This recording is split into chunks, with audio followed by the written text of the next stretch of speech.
여기 용화도서관에는 10년 전에 여기 대구 유학이라는 주제로 한번 여기 이 장소에서 강의를 한 적이 있습니다. 예.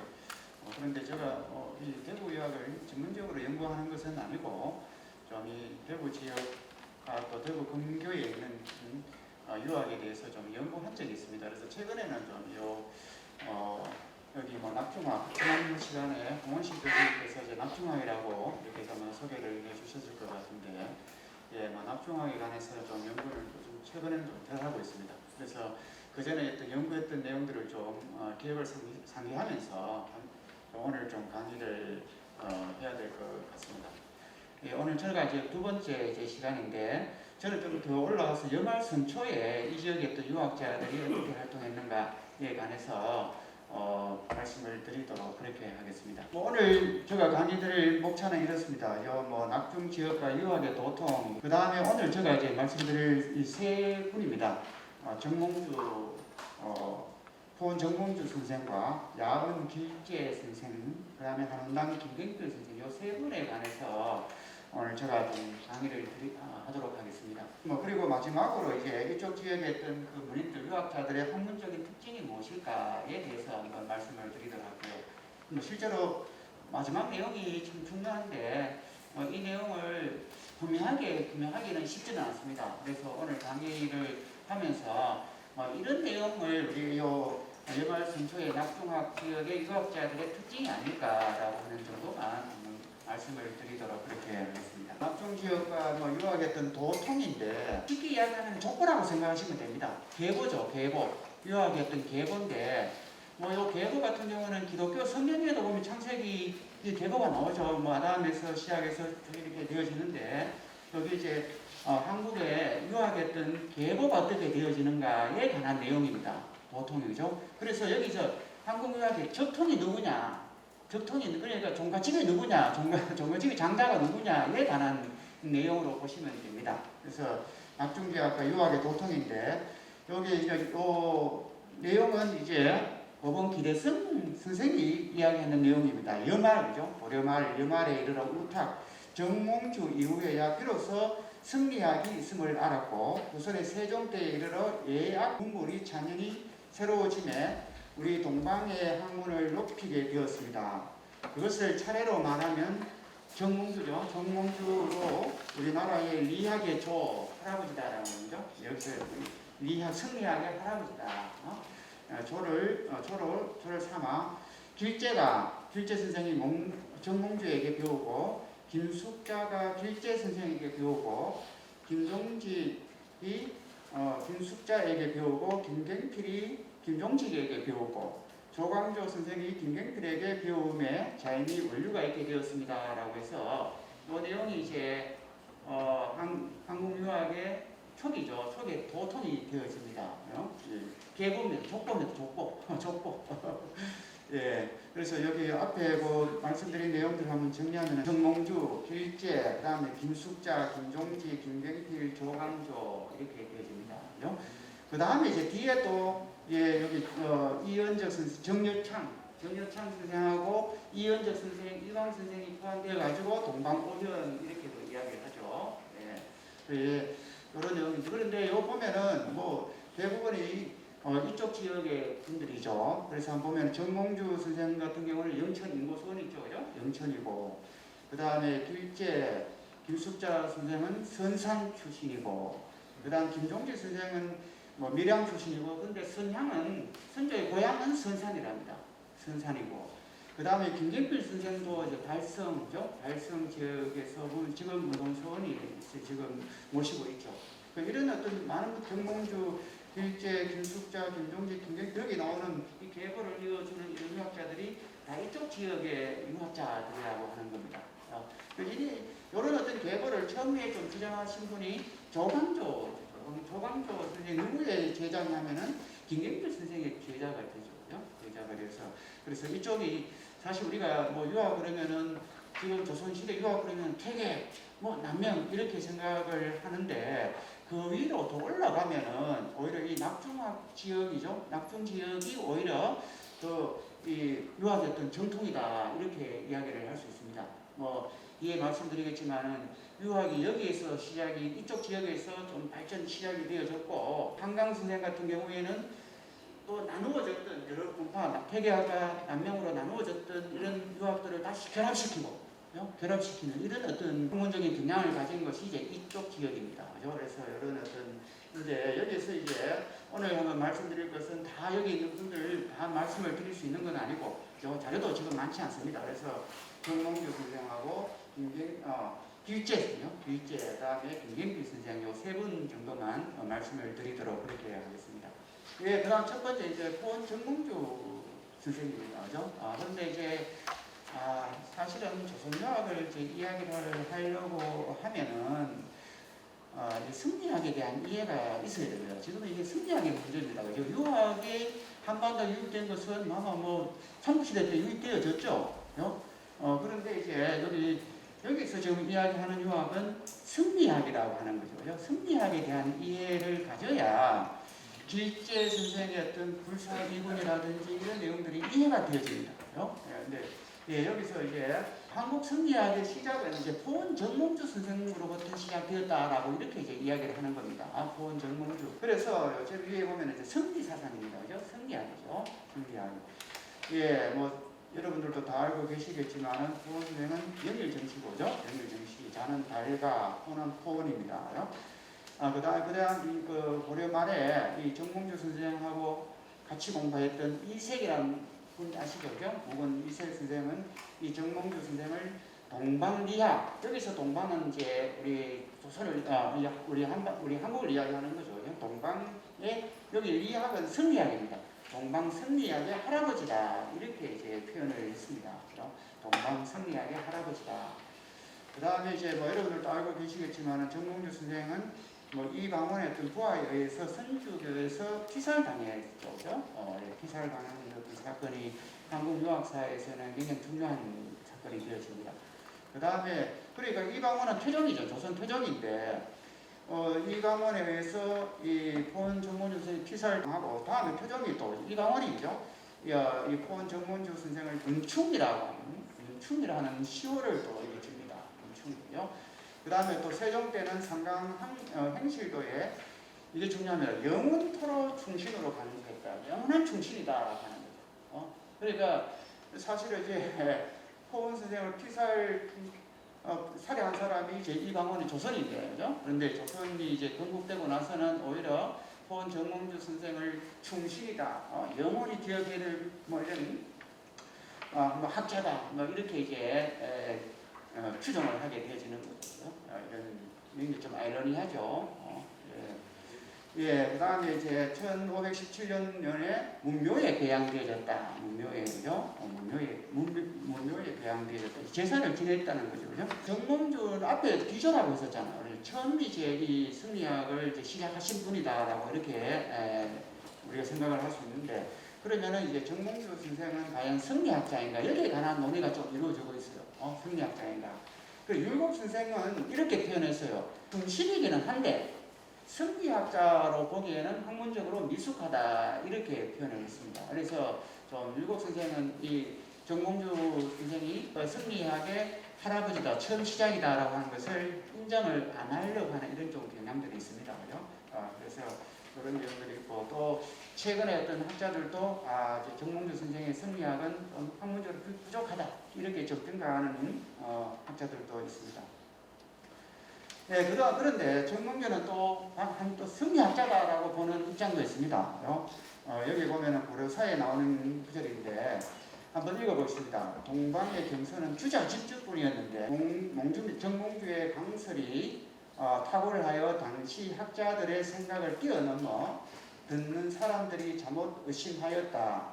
그러나 후에 운봉, 호병문의 사서통을 얻어보게 되어서는 몽주의 강설이 여기에 꼭 부합하지 않는 것이 없으므로 선비들은 더욱더 탐복하였고, 이색은 자주 그를 칭찬하여 몽주의 논리는 횡설수설하더라도 이치에 맞지 않은 것이 없으니 동방 이야기 시조로 추대할 만하다고 했다. 이렇게 기록되어져 있습니다.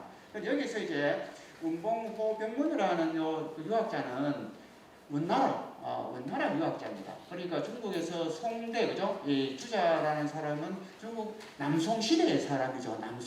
남송 다음에 이제 원나라가 되잖아요. 그죠? 근데 원나라도 이 주자학을 받아들여서 관방 정치가 되어져서 이 주자학을 받아들였는데, 그 당시에 주자학은 이제 정통 주자학이 있고, 또 한편으로는 주자하고 논쟁을 했던 사람인데 육부연이라는 사람이 있습니다. 심학이죠, 심학. 양명학 들어보셨죠? 그 양명학의 시작이 이제 육부연인데, 그 육부연하고 이 주자하고 논쟁도 많이 했는데, 이제 그러니까 원나라 때 학술적인 분위기는 전통 주자학을 고수하는 사람들이 있고, 또 한편으로는 육부연하고 주자하고 어떻게 잘 결합되어질 수 있을까, 융합할 수 있을까 이쪽에 연구하는 사람들이 있었어요. 두 분류가 있었는데, 이 사람은 고병문이라는 이 학자는 전통 주자학자입니다. 그러니까 주자학의 정통한 사람이라고 볼 수 있어요. 그리고 이 사람이 썼는 이 사서통계라고 하는 이런 책이 있었는데, 이 책에 보니까 정몽주 선생이 이야기하는 내용하고 거의 일치한다라고 하는 거죠. 그래서 이제 이 정몽주 선생은 이 성리학자로서도 우리가 인정을 해야 된다라고 하는 그런 내용들입니다. 그리고 한편으로는 좀 성리학자다, 한편으로서는 또 성리학적인 학문이 좀 부족하다, 이렇게 두 가지 입장이 좀 갈려서 좀 불가받고 있습니다. 예. 그런데 여기서 제가 말씀드린 것은 후자 입장입니다. 정몽주도 이제 성리학자다라는 이런 입장에서 말씀을 드리도록 그렇게 하겠습니다. 예. 그 다음에 이제 여기서는 포원 선생의 말씀하신 내용입니다. 한번 읽어보도록 하겠습니다. 유학자의 돈은 중요합니다요. 일상에서 사용하는 편리한 일로 음식과 남녀는 모든 사람이 함께하는 것이니 지극한 이치가 그 가운데 존재하는 것이다. 요순의 도도 또한 여기서 벗어나지 않으니 통정, 움직이고 멈추고, 그 다음에 어묵은 뭡니까? 자기 주장을 드러내거나 아니면 또 이제 침묵하거나, 그죠? 이런 어떤 불의를 봤을 때 그것을 드러낼 수도 있고 침묵할 수도 있고, 그죠? 그런 내용들이 이제 어묵이죠. 어묵의 그 올바름을 얻는 것이 바로 요순의 도리로 처음부터 대단히 높아서 행하기 어려운 것이 아닙니다. 저 불교의 가르침은 그렇지 않으니 친척을 버리고 가족을 버리고 남녀 관계를 끊으며 홀로 바위굴 속에 앉아 풀로 옷을 해입고 나물을 먹으며 공을 보아 정멸을 추구함을 종지로 삼는다. 이것이 어찌 평상의 도리겠는가, 이렇게 이야기하고 있습니다. 그러니까 이 고려는 불교죠, 그죠? 불교가 이제 대세였고, 그런데 이제 이 정몽주 선생 같은 이제 성리학을 받아들이지 않았습니까? 그러면 이제 불교에 대해서 어떤 비판을 해야 되겠죠, 그죠? 불교는 이런 사상인데 이런 문제가 있다, 우리하고는 다르다. 그러면서 이야기하는 것이 뭐냐 하면은 바로 이겁니다. 여러분들 좀 반드시 한번 기억해 두시기 바랍니다. 일상에서 사용하는 편리한 일이다. 우리가 성리학이라고 하면은 퇴계선생도 한번 여러분 들어보셨을 거고 남명도 한번 들어보셨을 것 같습니다. 그런데 그 이야기 아마 많은 강의도 아마 들으셨을 것 같은데, 듣고 나서 이해됩니까? 어렵죠? 사실 저도 이게 주자학이 전공이고, 우리나라 조선성리학 퇴계도 그렇고 일곡도 그렇고 주자학의 거의 90% 이상을 그대로 가져오는 거죠. 그러니까 퇴계학 쪽과 율곡학 쪽의 어떤 논쟁을 보면은, 우리가 지금 논쟁을 하면은 내 이야기가 합리적이다, 상대방의 이야기는 당신의 이야기는 틀렸다, 이렇게 해서 어느 쪽의 이야기가 맞는지를 우리가 판별을 해야 되는데, 이 당시에는 어떻게 합니까? 내 이야기는 주자의 책에 문헌에 여기에 몇 페이지에 있다, 이렇게 이야기합니다. 그 정도로 이제 주자를 추정을 했는 거죠. 예, 그렇게 이제 됐는데, 그렇게 해서 주자학에 관한 조선 유학자들이 수용해가지고 이야기하는데, 이다, 기다, 경공부다, 얼마나 어렵습니까? 그리고 저도 모르겠어요. 그게 무슨 이야기인지. 저도 전공자인데도 우리나라 이 조선 유학을 이야기하는 사람들 이야기 들으면 무슨 이야기인지 모르겠어요. 그런데 그러니까 우리 성경 그러면 다 어렵다. 어렵다. 그리고 또 마치 또 공부를 많이 했는 것처럼 보이기 위해서는 반드시 리를 이야기해야 되고 기를 이야기해야 되고, 앞에서 그랬잖아요. 일곱 선생이 왜 정몽주 선생 보고 미숙하다라고 했느냐, 그런 이야기를 안 하니까 미숙하다 이렇게 이야기할 수 있죠. 그런데 여기서 보시면은 불교하고 유교의 차이는 그런 게 있는 게 아닙니다. 리다, 기가 있는 거 아닙니다. 어디 있느냐 하면은 바로 여기 있습니다. 아까 말씀드린 대로 일상생활입니다. 일상생활에서. 일상에서 사용하는 평이한 일입니다. 이게 유학이 되는 특징입니다. 불교하고 구별되기는. 그래서 성리학이 너무 어려운 내용입니다. 추상적이고 뭐 형이상만 이야기하면 절대 아닙니다. 물론 형이상이 필요한데 그게 유학이 추구하는 바는 아니다라고 하는 겁니다. 그죠? 성리학도 유학이죠. 그죠? 유학이지 않습니까? 그러면은 공자, 맹자의 어떤 유학을 이 신유학자들, 그러니까 중국에서 그죠? 송대 때 새롭게 해석을 했는 거죠. 그런데 공자, 맹자의 어떤 이야기들을 버리고서 새롭게 이야기한 건 아닙니다. 예, 그런데 한번 그 뒤에 한번 또 보겠습니다. 이렇게 한번 제가 비교를 한번 해봤습니다. 불교하고 성리학은 같은 점도 있고 다른 점이 있습니다. 그런데 지금 많은 지금 놀이들이 같은 점을 이야기 많아요. 왜냐하면은 유사성은 뭐냐면은 불교하고 성리학 유사성은 뭐냐면은 본체론이 형이사학입니다. 형이사학. 그러니까 쉽게 이야기하면은 리기들, 리기, 이와 기 한번 다 들어보셨죠? 이와 기 이런 이야기를 많이 하죠. 이게 이제 요 리다, 뭐 줄이다, 죽이다 이런 이야기 한번 다 들어보셨잖아요, 그죠? 그런데 요 줄이와 리와 기는 공자와 맹자는 없어요. 맹자에는 그죠? 없어요. 그런데 이게 이 사람들이 성리학에서 만들어낸 이야기입니다. 그런데 여기 보면은 본체론이고 불교도 본체론 형이상학이 있어요. 본체론이 있고 내 마음이 세계다. 이게 본체론입니다. 내 마음은 세계가 다 정해져 있다. 이 세계 이야기를 하잖아요. 그죠? 그런데 공자 맹자는 그런 이야기를 안 하죠. 그죠? 그런데 일단은 같은 내용인데 이걸 보시면은 이게 성리학은 사실은 리는 이게 어디서 왔느냐 하면은 유학에서 나온 개념이 아닙니다. 이게 불교입니다. 불교. 리라고 하는 것은 불교에서 가져온 겁니다. 불교의 개념을 가져와서 성리학을 만드는 거죠. 성리학의 리는 리자죠, 그죠? 불교 개념이다. 다음에 이제 이 포원 정몽주 선생님도 이야기하지만 환경이죠. 불교 환경에서 가지고 온 개념입니다. 그러면 기는 어디서 가져왔겠어요? 리기라고 했을 때 기는 도교에서 가져온 개념입니다. 도교에서 가져와가지고 리와 기가 됐다. 리와 기는 원래 유교 사상은 아니다. 리는 불교에서 왔고 기는 도교에서 가져왔다. 이렇게 생각하시면 됩니다. 그런데 요 불교에서 가지고 왔는데 그러면 같아야 되잖아요, 그죠? 불교에서 리를 가져왔으면 같아야 되는데 다른 점이 있다라고 하는 거죠. 그게 뭐냐면은 불교는 요 리의 내용이 공입니다. 공입니다. 리의 내용 불교에서는 리의 내용이 공이고 유학 성리학에서는 뭐냐? 불교의 공의 리를 공의 개념 요 리를 가져와가지고 그 안에 내용을 치워 넣는 겁니다. 그래서 실이 됩니다. 그러니까 우리가 실학 그러잖아요, 그죠? 유학은 원래 실학입니다. 뒤에 정다산 선생님 뒤에 우리가 실학에 등장해서 실학이라 그러는데 유학 자체는 실학입니다. 왜? 불교하고 비교했을 때 불교는 공이잖아, 그죠? 공이고 유학은 원래 실입니다. 현실 앞에서 말씀드린 대로 현실을 긍정하는 학문이죠. 이런 차이가 있는 그러니까 유학이 가지고 있는 원래 현실적인 측면 앞에서 말씀을 드렸죠. 여기 일상에서 사용하는 평이한 일들, 이 일들에다가 이제 여기 불교의 리 속에 착 집어넣어버리는 겁니다. 그러니까 불교의 틀을 가져와서 그 안에 내용은 유교적인 것으로 집어넣어버립니다라고 생각하시면 됩니다. 예, 그렇기 때문에 같은 점도 있고 다른 점이 있는 겁니다. 그런데 우리가 만약에 앞에서 이야기한 일상생활에서 도리를 이야기하지 않고 리와 기만 이야기하면은 불교하고 다를 바가 없어져 버리죠. 그렇죠? 그러니까 불교는 공이잖아, 그죠? 공을 이야기하고 허를 이야기하고 하는데 그 속에 일상생활에 어떤 도리를 집어넣는데 그 일상생활의 도리를 이야기하지 않고 리만 이야기하면 그건 불교하고 다를 바가 없어져 버려요. 예, 그렇게 되고 그런데 이제 차이점은 앞에서 이야기한 일용지도에 대한 태도입니다. 일용지도. 일상생활에서의 어떤 태도, 도죠. 근데 불교는 아시다시피 출세관적이잖아, 그죠? 출세관적이잖아. 앞에서 우리 이야기했잖아, 그죠? 거기, 정몽주 선생님도 이야기를 했었죠.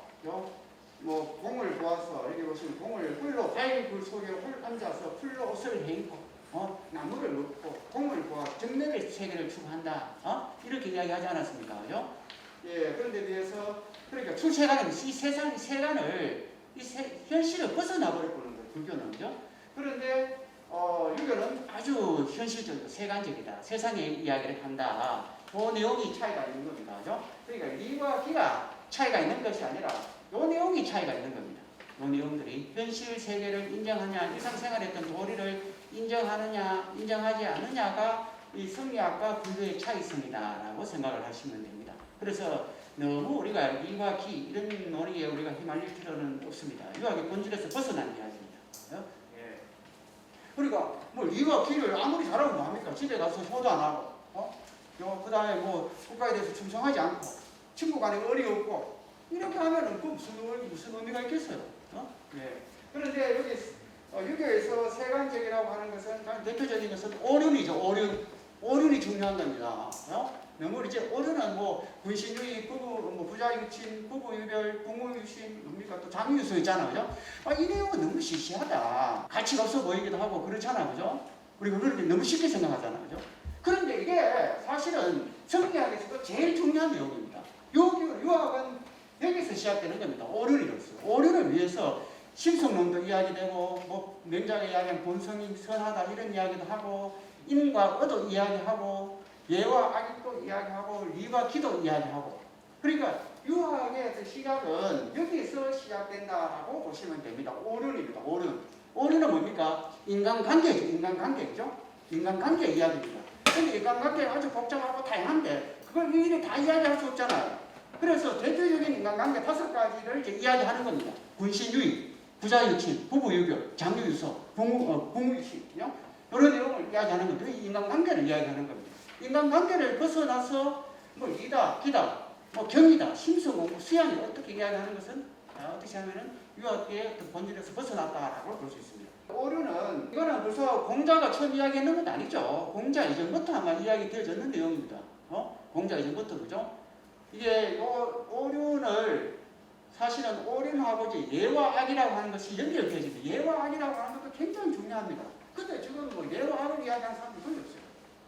오륜을 우리가 인간관계를 어떤 관계를 맺어야 되느냐 그 원리를 이야기하는 것이 예와 악으로 생각하시면 됩니다.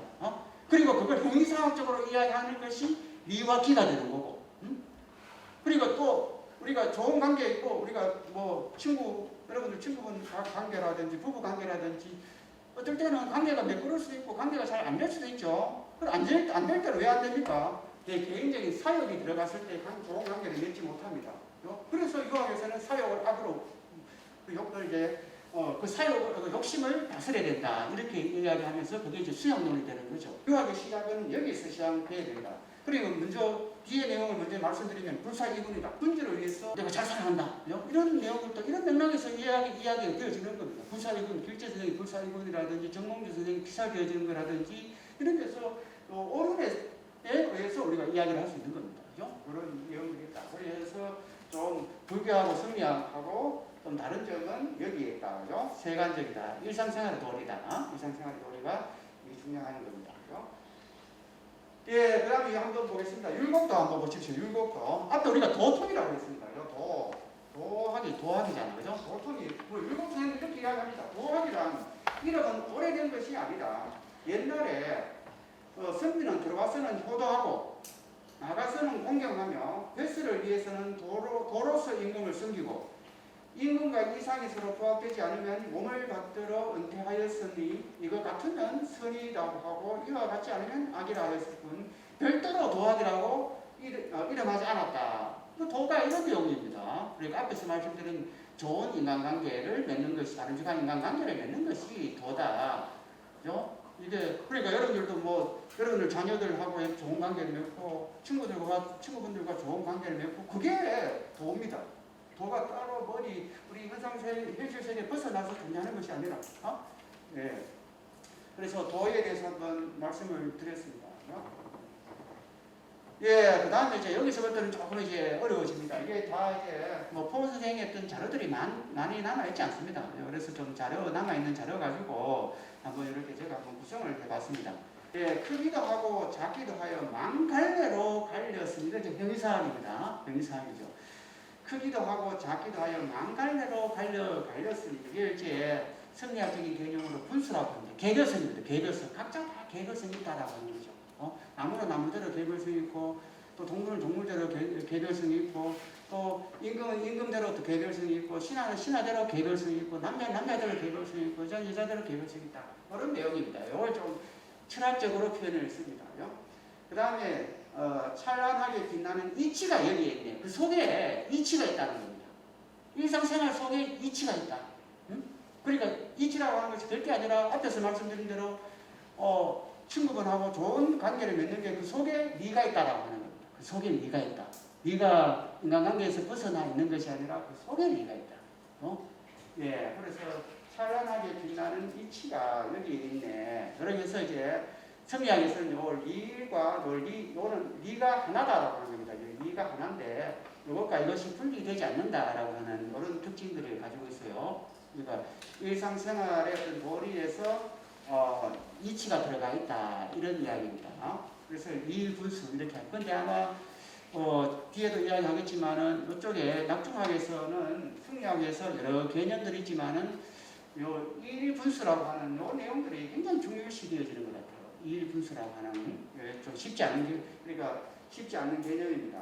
이게 뭐 서양 철학 가지고 이야기하면은 보편과 특수가 서양에서는 이분법적으로 분류되어 있는데 동양에서는 리는 보편성이라고 생각하시면 됩니다. 리 분수는 특수성이고 그런데 성리학에서는 요 보편성과 특수성이 결합되어 이제 분리되지 않는다 이렇게 이야기를 하는 거예요. 그 다음에 여기 이것도 중요합니다. 요 처하기를 지극히 한다면 내가 어떻게 처하는가, 어디에 머무르는가를 지극히 한다면 만물과 나 사이에는 안과 밖이 없다. 요 처가 중요합니다. 내가 어떻게 처하느냐. 중들이 말하는 것은 이와 달라서 허공에 걸어 묘한 뜻만 말하며 모든 것은 덧없는 대로 돌아간다 하니 임금과 어거이도 물러나야 할 곳은 이렇도다. 이렇게 해서 여기 이제 머물러야 할 때고, 머물러야 될 곳. 그 다음 여기서는 처해야 되는 것. 어디에 이제 거처하느냐, 어디에 있느냐. 이런 내용들이 중요하다는 거죠.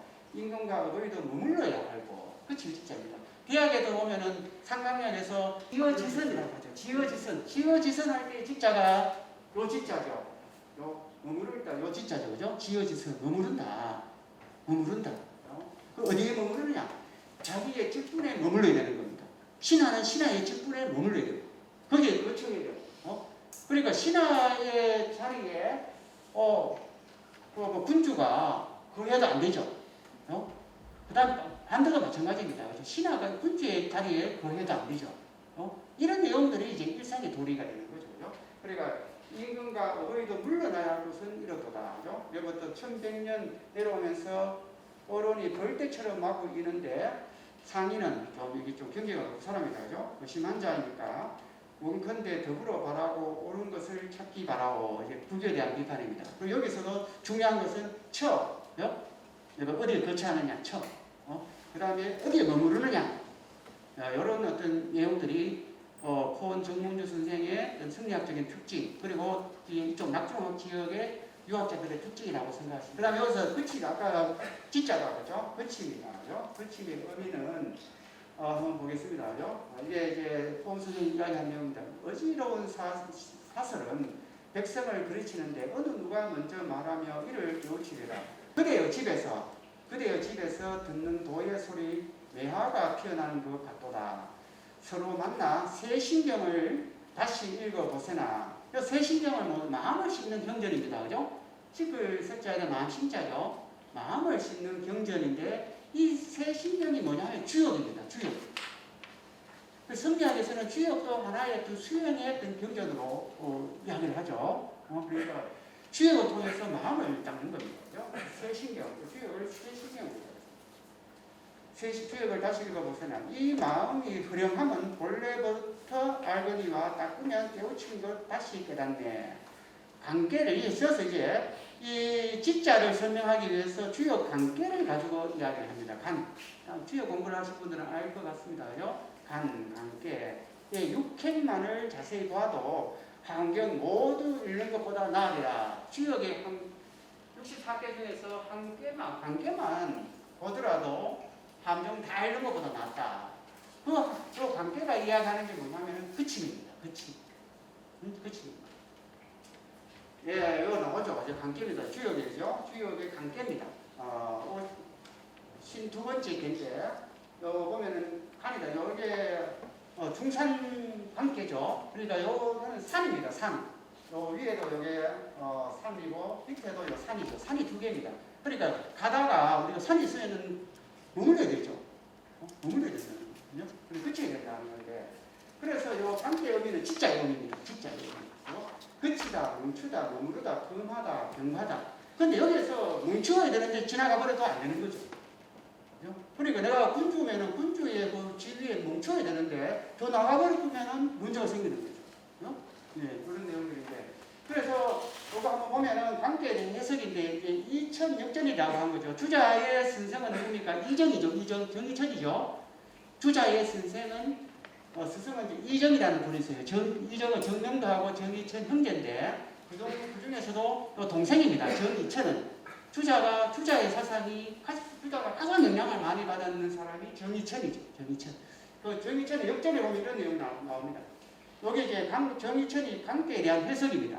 무릇 일에는 법칙이 있으니 아버지는 어디에 거쳐야 된다고요? 사랑에 거치고 사랑에 머무르고 아들은 효도에 그치고 군주는 어진대에 그치고 신하는 공경에 그치고 만물과 모든 일들이 각각 그 처소가 없는 것이 없으니 모든 사람들이 다 그 처소가 있다는 거죠. 동물은 동물 다른 대로 처소가 있는 거고 식물은 식물대로 처소가 있는 거고요. 처소가 없는 것이 없으니 그 처소를 얻으면 편안하고 그 처소를 잃으면 거스린 것이다. 이렇게 이야기하고 있습니다. 지금. 그러니까 우리 지금 관계 진짜의 해석입니다. 진짜 이거입니다. 거치냐, 머무르다, 이렇게 금하다, 머무르야 되는데 지나가면은 이게 흉계가 되고 흉이 되어버리거든요. 그래서 밑에 이제 요 내용은 어렵지 않습니까? 논어에서는 이런 전면론 들어보셨죠? 논어에 그죠? 뭐 다른 건 아니죠. 군주는 군주답고 신하는 신하답고 아버지는 아버지답고 자식은 자식답다. 공군신신 부부자자 이런 이야기잖아요. 이 내용에 대한 표현입니다. 그러니까 우리가 계속 좀 이런 내용들을 잘 봐야 유학의 어떤 본질이 뭐냐, 성리학의 본질이 무엇인지를 파악을 할 수가 있어요. 예, 이런 내용들이 이제 앞에서 말씀드린 대로 불교하고 성리학하고 차이인 겁니다. 그죠? 불교하고 유학의 차이이기도 하고, 예, 그 관계를 한번 이야기를 했습니다. 그 다음에 또 하나가 정몽주가 또 복계를 또 이야기해요. 복계도 좀 들어보셨죠? 또 복계 앞에는 뭐가 됩니까? 산지 밖에가 되죠. 산지 밖에 석가불식이라는 말씀 들어보셨죠? 석가불식. 석가불식은 뭡니까? 이래 가을에 가면은 나무에 과일 수확하고 한두 개 남겨두고 까치밥이라고 그러기도 하고 그러잖아, 그죠? 그게 이제 산지 밖에죠. 요 앞에 이제 산지 밖에입니다. 산지 밖에는 어떻게 되느냐 하면은 여기에 양이 제일 위에 있어요. 양이 산지 밖에는. 그러니까 감나무에 감 하나를 지금 있는 거에 생각하시면 됩니다. 그 감을 양으로 생각하시면 돼요. 그러니까 여기에 요 복계 바로 앞에는 산지 밖인데 산지 밖에서는 여기는 음이 되고 여기가 양이 되고 제일 꼭대기에 이제 양이 올라가 있어요. 그러니까 우리가 양은 조금 음의 기운이고 좀 어두움을 이야기하고 또 수행에서는 좀 사욕을 이야기하기도 하고 욕심을 이야기하기도 하고 양은 조금 따뜻하다 또 조금 건전하다 선하다 이런 의미를 가지고 있다라고 할 수 있어요. 그런데 이제 산지 밖에서는 그 선함이 양의 선함이 간들간들거리는 겁니다. 저 위에 있어가지고 이제 그런데 이게 복계가 오면은 어떻게 되냐면 양이 밑으로 와버릴 거죠. 이해되십니까? 그래서 산지 밖에는 여기가 음이고 여기가 양입니다. 그리고 요 양이 어디로 가느냐? 다시 처음으로 돌아오고 되돌아온다. 이렇게 되는 거죠. 그래서 우리가 강복절이다라고 했을 때도 빛이 되돌아온다. 여기서 나온 건 복계에서 나온 겁니다. 강복절도 빛이 되돌아온다. 우리가 일제강점기 때 얼마나 어둠의 세계였습니까, 그죠? 그리고 해방이라고 하는 자체가 이제 희망의 빛을 이제 회복했다라고 하는 그런 의미를 가지는 거예요. 여기서 나온 겁니다. 강복절 했을 때. 그러니까 어둠의 세계에서 끝나고 이제 새로운 세계, 희망의 세계가 시작되어진다. 그러니까 주역의 논리는 계속 순환하는 거죠. 돌죠, 그죠? 그러니까 산지 밖에. 그러면은 가을에 한 나무에 있는 그 감 하나가 달렸지만은 또 봄 되면 어떻게 됩니까? 또 새로운 감이 또 새싹이 또 나지 않습니까? 봄에, 그죠? 봄에. 그게 복개입니다. 봄에 이제 새싹이 올라오는 거. 응? 봄이 오는 거. 요런데 이제, 그게 아직 여기 성리학에서는 뭐라고 하냐면 천심이라고 합니다. 천심. 하늘에도 마음이 있다. 하늘의 마음은 바로 요 복개입니다. 새로 시작되는 요 마음. 응? 그러니까 우리가 여기에서 수행론으로도 이야기할 수 있죠. 사역의 물든 마음에서 선한 마음으로 이제 다가 넘어가는 그 과도기. 그런 내용들을 이제 그거는 인심이고 자연에서는 금방 천심이라고 그러고 이렇게 이야기되죠. 그래서 이제 양이 처음 움직이는 곳에는 천심을 볼 수 있다 이렇게 하잖아요. 마음을 볼 수 있다.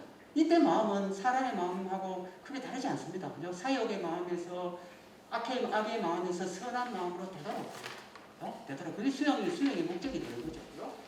그래서 좋아하는 치우치는 기가 없으며 성인은 오로지 음을 누르도다. 여기서는 이제 음을 좀 악한 그 선악을 음과 양으로 구별할 때는 선은 양이고 악은 음으로 이렇게 보는 겁니다. 성인은 오로지 음을 눌러야 됩니다. 음을 누르고 이게 이 양이 계속 자라야 되죠. 계속 자라야 이제 도덕적인 인간이 되는 거죠.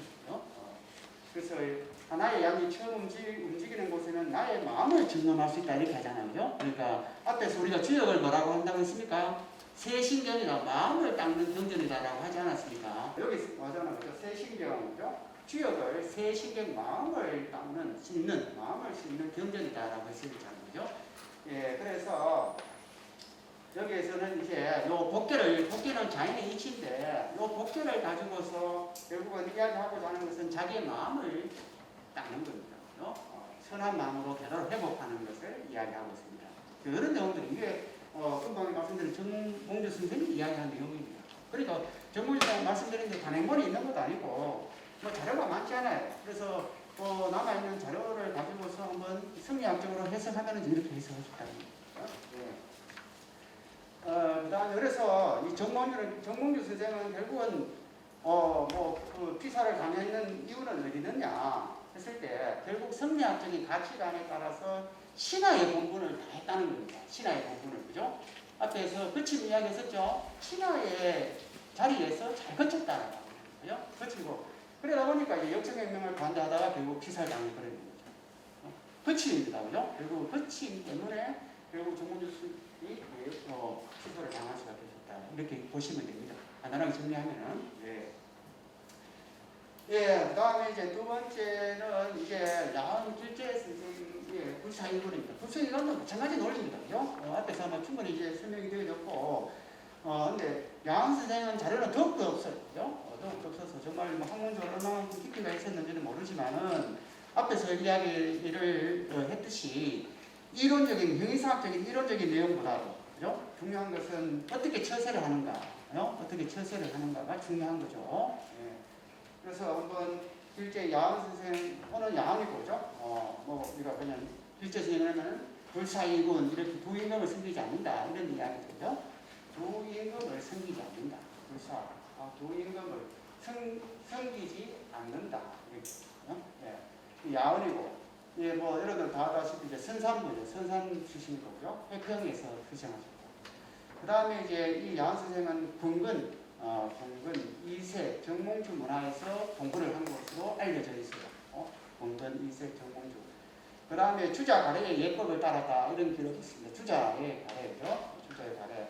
그 다음에 또 소학 공부를 통해서 충효를 중시 여겼다 이렇게 얘기합니다. 소학이 또 중요한 거예요.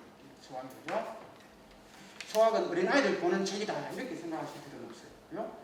그러니까 앞에서 말씀드린 대로 일상의 도리를 가장 우리가 잘 지킬 수 있고 잘 이야기할 수 있는 것은 오히려 소학일 수 있는 거죠. 그러면은 근근이 나오죠. 근근이 길재에 대한 평가입니다.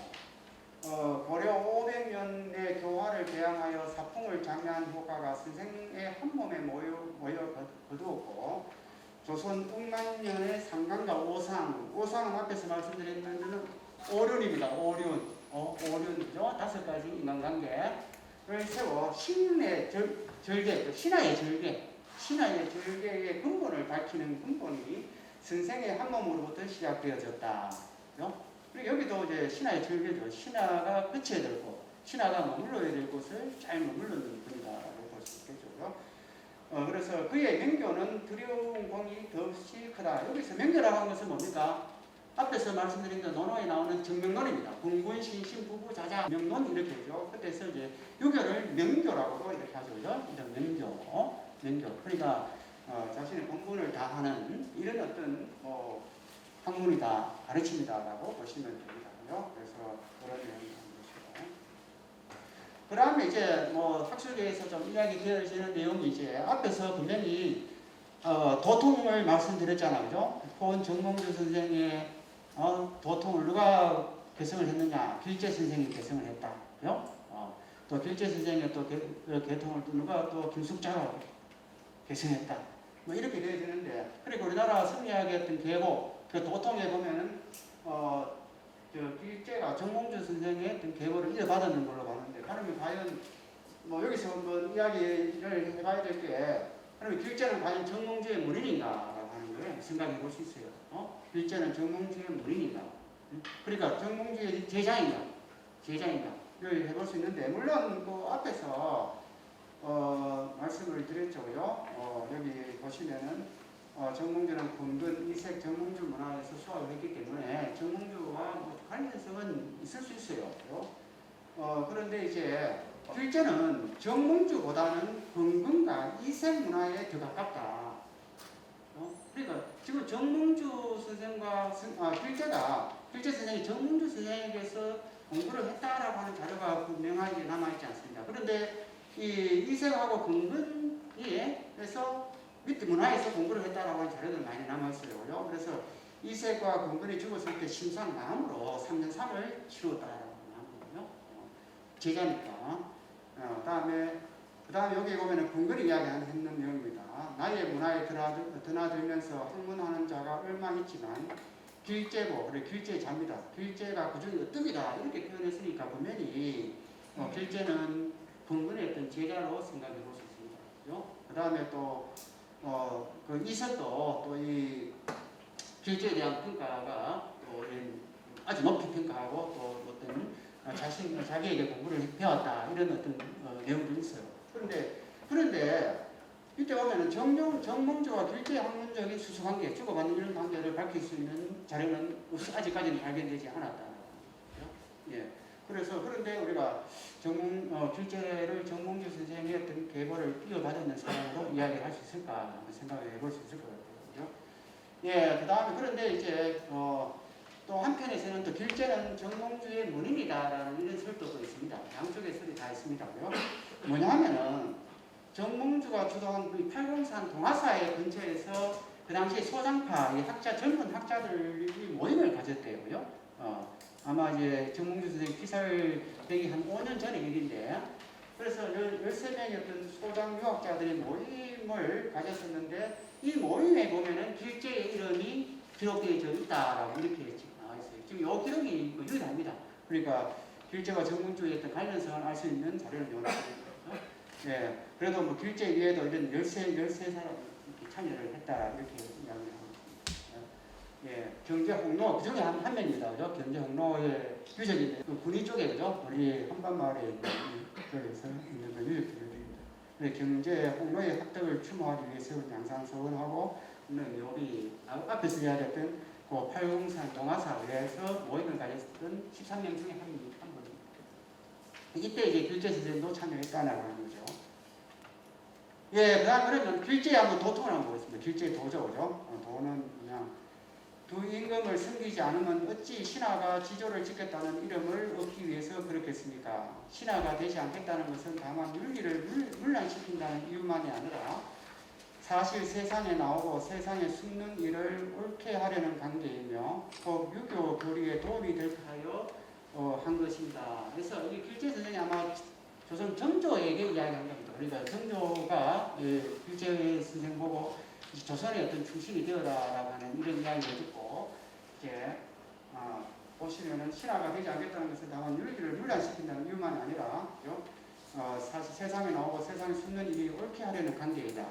이렇게 해서 이제 정조에게 자신은 조선의 어떤 충신이 되지 않겠다라고 이런 이야기를 하는 겁니다. 예, 그 다음에 보시면은 이게 이제 재밌는 내용이죠. 오늘 이제 그 길재 선생님 아들에게 이야기한 내용입니다. 아들에게.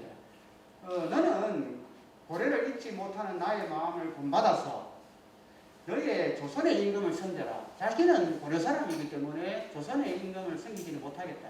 그러나 너는 벌써 조선 사람이기 때문에 조선의 임금을 섬겨라. 그리고 너 아비의 마음은 이 밖에 다른 희망이 없다라고 해서 조선의 충신이 되어라고 이렇게 권하고 있습니다. 예. 그래서 길재는 결국 특정 만행조, 고려에 대한 단순한 애착 때문에 불사이군을 한 것이 아니라 유교적 이념을 실현하려고 이런 불사이군을 했다라고 볼 수 있어요. 만약에 길재가 또 조선의 어떤 신하였더라면 또 조선에 또 충성했겠죠, 그죠? 이런 그 내용들입니다. 그러니까 단순하게 고려에 충신했다 이렇게 우리가 평가하기보다는 유교적 이념을 실현하려고 했다라고 이렇게 볼 수 있을 것 같아요. 유교적 이념을. 예, 그 다음에 이제 거기 길재의 승리 사상인데 그 길재에 남아 있는 문헌들 가지고 한번 또 한 구절을 말씀을 드리겠습니다. 예, 고금의 법들은 몸을 새롭게 변하였지만 천지강사는 바로 내 것이로다. 천리와 인심은 나를 알아줄 것이니 인심은 늙지 않고 영원히 청출일세. 이렇게 해서 여기서 이제 천리와 인심이라고 하는 것은 성리학에서 중요한 개념입니다. 중요한 개념이죠. 그러니까 성리학을 어렵게 생각하지 마시고 앞에서 이야기했던 신하였던 도리 또 아버지로서의 도리 이런 내용들을 형이상학적으로 천리라고 하는 개념을 가지고 설명한다라고 생각하시면 됩니다. 이를 가지고 설명을 하려고 한다. 그리고 앞에서 말씀드린 대로 그 직분을 자기 본분을 다 본분을 지켜야 되는데 잘 되지 않는 것은 결국 사욕 때문에 그렇다. 그 사욕을 잘 다스려야 된다는 것이 인심이고, 예, 그렇게 보시면 됩니다. 예, 그 다음에 이제 우리가 조선시대 여말선초에 이렇게 보면은 절의 정신을 가진 유학자들이 많은데 저도 한번 그 생각해봤어요. 이분들이 왜 신하의 도리를 다하기 위해서 자신의 또 목숨까지도 아깝게 생각하지 않느냐 한번 생각을 해봤거든요.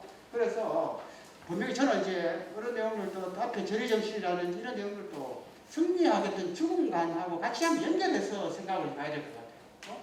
이 사람들이, 이 유학자들이 죽음에 대해서 어떻게 생각하고 있기에 그 소중한 어떤 목숨을 아깝게 생각하지 않고 목숨을 끊느냐 이런 생각해 볼 수 있겠죠, 그죠? 그런데 이제 이 죽음에 대해서는 아마 여러분들도 들어보셨지만 공자는 뭐라고 이야기했습니까? 아직 삶도 모르는데 어찌 죽음을 말하겠는가? 그러니까 굉장히 유교는 앞에서 이야기했듯이 현실주의적이거든요. 앞에 세간이다, 오륜이다, 일상의 도리다라고 했는데, 그러니까 그런 내용이 중요한 것이지 죽음에 대해서는 별로 이야기하고 싶지 않다. 이런 내용들이거든요. 그래서 죽음에 대한 어떤 소극적인 자세를 취하면서 중요한 것은 뭐냐? 현실적 삶에 충실해야 한다는 이런 현실주의적인 입장입니다. 그래서 이거는 맹자가 이야기한 내용이죠. 사생치의 내 목숨을 버리고 어려움을 취한다. 그러니까 맹자가 이야기하잖아요. 모든 사람들은 오래 살고 싶어하고 또 어렵게 살고 싶지만은 두 가지가 충돌되었을 때 하나를만 선택했을 때는 결국은 생명을 내놓고 목숨을 내놓고 어려움을 취해야 된다. 이런 입장을 취하고 있다는 거죠. 유학이 공자 이거는 앞에 이거는 공자 이야기고요. 사생치의는 맹자 이야기입니다. 맹자죠. 이런 개념을 가지고 있어요. 그 다음에 성리학에서는 어떻게 이야기하느냐 하면은 앞에서 말씀드린 대로 성리학은 이와 기가 중요한데, 그죠? 그런데 사람이 태어나고 죽고하는 것은 기의 작용으로 보죠. 기가 모였다가 흩어지고, 기가 모이면은 이제 우리 신체를 가지게 되어지고, 이게 죽게 되어지면 기가 흩어지는 거죠. 그래서 이 기는 있다가 없어지는데, 그런데 리라고 하는 것은 영원하다는 거죠. 리라고 하는 것은. 내 태어나기 전에도 리가 있었고, 내 죽고 나서도 리가 있었고, 근데 내 몸에 또 리가 있는 거고, 내 몸에 리가 있는데 내가 죽어도 그 리는 있다는 거죠. 이런 어떤 생각을 가지고 있기 때문에, 좀 이게 쉽게 어떤 그 충절을 지킬 수 있지 않았나 생각합니다. 그러니까 요 내용은 사람들의 기억을 통해서 영원히 살아남는 방법을 택한다라고 하는 거죠. 유학에서는 사람들의 기억에서 남는 걸 이해가 되는 거죠. 저 사람이 아주 훌륭한 사람이다. 그러니까 길재 선생이라도 정몽 선생 아직도 우리가 이야기하지 않습니까? 그럼 우리가 아직 기억하니까 길재나 정몽 포 선생은 살아있는 거예요. 유학에서 이렇게 이야기하는 거예요. 살아있다가 이렇게 이야기하는 거예요. 그래서 문묘 종사도 마찬가지니까 제사를 지내고 그죠? 거기서 그분들의 어떤 덕을 받으려고 노력하고 배우려고 하고 이런 어떤 것들이잖아요. 문묘의 어떤 종사의 목적이다라고 볼 수 있죠, 그죠? 예, 그 한번 보시면 위에 현도 시집에서 나오는 구절이 요 내용이 유학의 어떤 죽음관을 다 표현하고 있는 것 같아요. 그래서 한번 제가 가져와 봤는데 유학은 이런 내용입니다. 이런 죽음관입니다. 기억하는 사람들이 다 사라져 없어져 버릴 때 죽은 사람은 다시 죽는다. 죽는 사람은 다시 죽는다. 그의 사진을 보거나 그의 초상을 보고서도 그가 누구인지를 기억해내는 사람이 하나도 없게 될 때 무서워라. 그때는 그는 정말로 없음의 세계로 들어간다. 그 없음의 세계에서 그는 결코 다시 살아날 수 없다. 그것이 무서워서 그것이 겁나서 사람들은 그를 영원히 기억해 줄 방도를 찾는다. 그러니까 그 현실적인 현실에 있는 사람들이 자기를 기억해 주는 것이 그걸 영생으로 보는 거죠. 유학에서는요. 뭐 죽고 나서 뭐 천당에 간다 이런 게 아니라 그 후손들이 기억해 해주면 그게 영생으로 보는 거죠. 그의 시대를 접근이 쉬운 곳에 모아놓고 그래서 그것을 읽고 그를 기억하게 한다라면 그의 육체는 사라져도 그는 죽지 않을 것이다. 이렇게 이야기해요. 그런데 이제 중국의 어떤 몇대 성리학자는 이런 이야기를 합니다. 사람은 누구나 다 태어나고 누구나 다 죽지만은 그 중에서 그 죽음으로 해서 정말 죽는 사람도 있고 그 죽음을 통해서 살아남는 사람이 있다. 그게 살아남는 것은 후손들이 기억을 한다라는 거죠. 기억을 통해서 영생을 한다. 이런 내용으로 이제 불교에서 죽음을 이야기하고 있습니다. 이런 내용들이 이제 그러니까 길재라든지 포원 선생이라든지 뭐 태계 선생 같은 경우는 길은요, 길은 끝났어요. 길은 사라졌죠. 그러나 그 리는 그 도덕성은 영원히 남아있는 거예요. 이런 어떤 걸 통해서 영생을 추구한다고 말씀을 드릴 수 있을 것 같습니다. 예, 그 다음에는 이제 이 한운동 선생입니다. 김길필의 선리사상인데, 예, 뭐 여러분들 다 아시다시피 이제 도동서원에서 보시고 있는 분이거든요. 호는 한문당이다. 한다죠. 동방동학의 종주다. 앞에 정몽주 선생은 시초다, 할아버지다라고 하는데 여기는 종주다, 맹주다라는 게 아니고, 그러니까 사실은 뭐 이렇게 보면은 고려 말 아예 성리학이 물론 우리 동방이죠. 우리 쪽에 유입되어 있었지만은 처음 시작하는 그런 분위기이기 때문에 한문적인 깊이가 그렇게 있다라고는 볼 수 없겠죠. 그래서 이 태계 선생 같은 경우에는 이제 진정한 성리학의 시작은 물론 뭐 이하 선생도 태계 선생도 정몽주 아까 말씀드린 그런 계보 도통을 인정하고 있지만은 진정한 성리학의 시작은 김일길 선생이 아닐까 이렇게 태계 선생님과 생각을 했습니다. 진정한 유학은 그 다음에 말씀드렸는데 특히 이제 소학동자라고 하죠. 김일길 선생님은 소학동자. 그러니까 소학은 앞에서 말씀드린 대로 어린 아이들이 있는 층이죠. 그러니까 유치원이라든지 초등학생들의 도덕교과서이죠. 도덕교과서인데 그런데 김정길 선생은 이 소학을 평생 소학을 갖다는 거예요. 소학을 어른들도 소학을 봐야 된다. 그 소학을 중시 여겨서 소학동자다 이런 평을 갖고 있습니다. 소학동자, 소학을 중시 여긴다.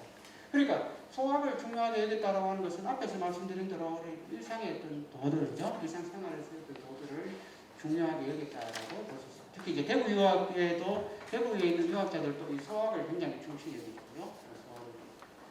예, 그 다음에 이제 유신, 몸을 상가하게 하고, 그죠? 상가하고, 그 다음에 물을 접한다. 이게 중요하죠. 물을 접한다. 내 몸, 유신은 수신으로 보시면 됩니다. 그죠? 수신이고, 뒤에 접물은 다른 사물과 관계를 맺는 겁니다.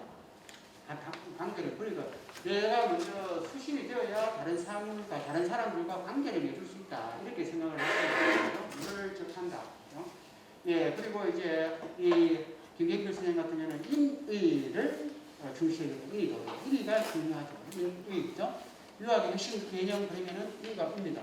그러면 인과 의가 앞에서 말씀드린 대로 사람들 인간관계에서 어떻게 표현되어지는지 이런 내용을 한번 생각해 볼 필요가 있어요. 그러니까 우리가 다른 사람과 좋은 인간관계를 맺을 수 있는 근거는 인간의 본성에서 본다라면 인과 의가 되는 겁니다. 인과 의가 있기 때문에 다른 사람들과 좋은 관계를 맺을 수 있다. 이렇게 생각하시면 됩니다. 예, 도당서울입니다. 그러니까 한문남 선생님이 소학을 표시했고 한번 여기다 한번 읽어보세요. 내가 글을 읽어도 아직 청기를 알지 못했는데 청기. 이야기하면 앞에서는 주역 이야기했었죠. 천리다, 천심이다, 천도, 하늘의 도죠, 하늘의 도. 천도를 알지 못했는데 소학 속에서 지난날의 잘못을 깨닫게 되었다. 이제부터는 마음을 다하여 자식 구실을 하려고 하니 어찌 가볍게 따뜻한 가죽 옷과 살찌마를 부러워하리요. 이렇게 해서 소학을 굉장히 충실하게 그런 부분이죠.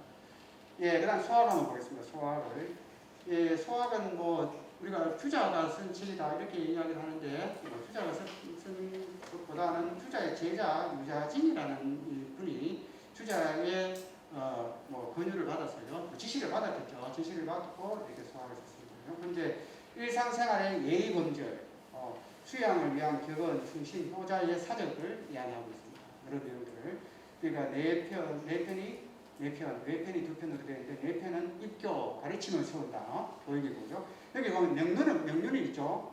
윤을 따뜻한 윤을 밝힌다 해서 여기 명륜은 앞에서 말씀드린 오륜입니다.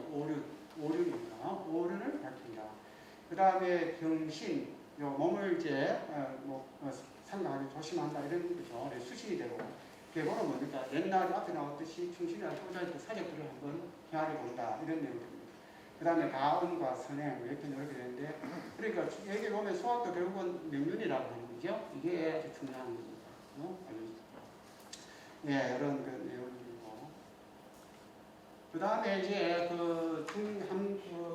김경길 선생님께서 중요한 것이 한빙계라는 이런 자료가 있거든요. 이게 이제 한빙계의 핵심 내용은 이제 수리전물이다 이렇게 나오죠. 수리전물. 그러니까 율시는 뭐냐면은 이게 한빙이라고 하는 것은 얇은 얼음을 밟듯이 하라 이런 내용을 가지고 있습니다. 물론 이거 제자에게 준 내용들인데 제자가 자기보다 더 나은 사람이 되어져라. 얼음은 물에서 나왔지만은 오히려 더 차갑죠. 차갑고 또 얼음이라는 것은 얇은 얼음을 밟듯이 늘 조심하라 이런 의미를 가지고 있습니다. 의 내용들이 이제 이 한빙계에 담겨져 있습니다. 그 다음에 이제 앞에서 말씀드린 처사 정물 일에 처하고 물에 접하는 이게 이제 외물 수용의 태도인데 물질을 받아들인다라기보다도 외부 사람들과의 어떤 관계를 맺는가 이렇게 생각하시면 됩니다. 예, 그리고 이제 요 외물 처사 정물을 할 수 있는 것은 인과 의가 있기 때문에 그렇다. 그러니까 두 가지입니다. 하나는 뭐냐? 상대방을 사랑해야 됩니다. 하나. 사랑을 해야 되고 또 하나는 뭐냐면 상대방을 존중해야 된다라고 하는 이런 의미를 가지고 있습니다. 그러니까 다른 사람들과 좋은 관계를 맺기 위해서는 상대방을 사랑하고 존중해야 된다. 이런 의미라고 보시면 됩니다. 그래서 여기 보면은 불이 나오는데 요 사랑을 통해서 상대방 하나가 되어지는 거죠. 하나가 되어지고 또 여기는 불인데 또 하나가 되어졌을 때는 각자의 신분을 잃어버릴 수가 있어요. 그죠? 그렇기 때문에 또 각자의 또 신분에 대한 확인도 필요하죠. 하나는 군주고 신하다. 구분도 필요한 거죠. 구분도 필요하죠. 그죠? 아버지와 자식이 같을 수는 없잖아요. 우리 구분입니다. 구분. 이거는 또 하나가 되어지고. 하나가 되어지는 것은 사랑의 힘으로. 구분은 존중으로 사고. 그게 이제 인과 의다라고 보시면 됩니다. 인과 의. 그러니까 이런 내용도 자연의 원리를 가지고 이야기하면 이런 거죠. 음양으로 보시면 됩니다. 음과 양이 있으면은 음과 양 기운이 두 가지 기운이 서로 다르죠. 다르면 이게 뭐가 됩니까? 음은 음이고 양은 양이다라는 것은 분이 되는 거죠. 그런데 음과 양이 감응을 하게 되지죠. 감응을 하게 되는 것은 합이 되지는 거죠. 그러니까 양을 아버지다, 또 음을 자식이다라고 했을 때 마찬가지 관계가 되지. 음양의 관계로서 이야기를 할 수 있는 겁니다. 그래서 이 사랑과 존중이 어떤 관계를 맺는 하나의 원리다 이렇게 이야기를 할 수 있을 것 같습니다. 예, 그러면 보시면은 이제 여기 도동서원입니다. 그죠? 도동서원 가보신 분은 아시겠지만은 뭐 중정당입니까? 중정당을 둥지어서 보면은 우측에 뭐가 있습니까? 거인지죠, 그죠? 거인지 맞습니까? 그 다음에 좌측에 그 의체가 되죠, 그죠? 그리고 여기도 아까 여기 그자 거한다라고 해야 되죠? 거한다. 앞에서 말씀드린 대로 멈춘다, 그죠? 멈추다, 거차하다 이런 의미를 지금 인이 거하는 거, 어가 거하는 거 이렇게 해서 인과 어를 이렇게 이제 강조를 했습니다.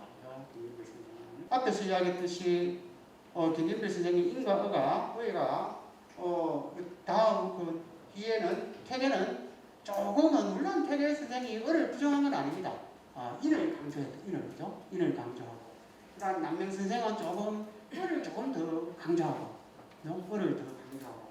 그런 어떤 해서 이쪽에도요 안동지역 쪽에는 이쪽으로, 그다음에 진주 쪽으로는 이런 식의 남명학으로 구성되어지는 거죠. 예, 이렇게 해가지고 뒤에 이제 또 누가 이런 부분의 또 사상을 또 결합시킵니까? 결합시키려고 그러죠. 이제 거기 한강 적구거든요. 한강 적구거든요. 이쪽에 이제 낙중학 지역의 분들이죠. 이 태계학과 남명학을 결합시키려고 하는, 융합시키려고 하는 이런 어떤 분위기로 가는 것이고요. 예. 예, 뭐 그래서 이 연활선처의 낙중학 문인의 어떤 학문적 특징을 보면은 이렇습니다. 여기서 효제 충신이라고 이렇게 이야기를 했었는데, 효제 충신 또는 뭐 일상의 도리라고 생각하셔도 좋을 것 같습니다. 일상의 도리. 분정이다. 나눔이 중요하다라는 나눔이죠. 분주와 신하의 나눔이죠. 그래서 나눔 구분하고 신하는 신하의 도리를 다하는 이런 것들이 충실이었다. 그런데 유학은 많은 사람들이 이야기해요. 유학자들이 유학의 정체성이 분에 있다라고 분. 구분에 있는 것도 구분. 그러니까 앞에서 이야기했듯이 주자라는 분도 처음에는 불교에 심취해가지고 이게 공부를 하다가 이게 아니다. 나는 유학으로 다시 돌아가야 되겠다라고 생각을 한 것이 뭐냐면은 분입니다. 분. 구분이죠. 구분이요. 사람들 간의 관계에서 구분되어지는 거죠. 그 다음에 이제 율신, 수기 앞에서 말씀드렸는 수양의 문제입니다. 예, 그 다음에 뭐 정몽주, 길재, 김민 이런 영남유학의 원류로서 이야기를 할 수 있다. 이런 내용들입니다. 요제 뒤에 이어서 이제 아마 이제 한강 정부 선생에 대한 이야기가 이어질 것 같습니다. 예, 그래서 다시 한번 말씀드리면 이 영남유학의 유학은 여기에서 나와서 약중학이죠. 정몽주, 길재, 김민필 이쪽에서 나와가지고 갈려져서요. 안동과 또 안동 지역하고 저쪽 진주 쪽으로 나누어졌다. 다시 이게 여기에서 합해지는 겁니다. 합치는 이런 어떤 특징을 가지고 있다라고 이야기를 할 수 있을 것